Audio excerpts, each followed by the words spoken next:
Alter Bridge has debuted at number 13 on the Billboard 200 album chart with their sophomore effort, Blackbird. The band is comprised of former Mayfield 4 singer Miles Kennedy, along with former members of Creed. Guitarist Mark Tremonti talks about how the music industry has changed since the heyday of his first band, Creed. You know, it's definitely the toughest time ever it seems like, for a rock band since I mean, probably I've been alive. I'm sure the bands in the 60s had it much better than we have it now, and the 70s and the 80s and the 90s.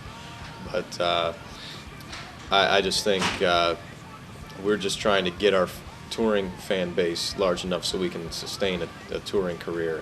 And you know, who knows what's going to happen with record sales with the internet nowadays. So as long as we can keep selling concert tickets, merchandise, keep the fans out there,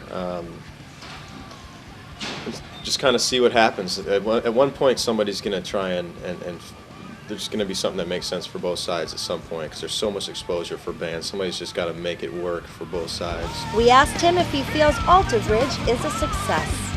You know, I'm not satisfied with where we're at yet. You know, I won't be until we can. A lot of people don't know touring bands are in the negative for the most part until they're playing for thousands and thousands of people a night. Up until then, you're having to get tour support and you're having to, you know, pull out of your own pockets to do what you love to do. So I won't be satisfied until we can go out and tour and just break even. You know, just go out there and be able to do what we want. It's for as long as we want to do it, and that's what we've been fighting for years. It's just to be able to do what we love. We don't need to be necessarily paid for it. We just want to do it and not have to pay for it. That's the goal, to be able to do this and do it as long as we can. Blackbird follows in the footsteps of One Day Remains, and it has been propelled by the single Rise Today.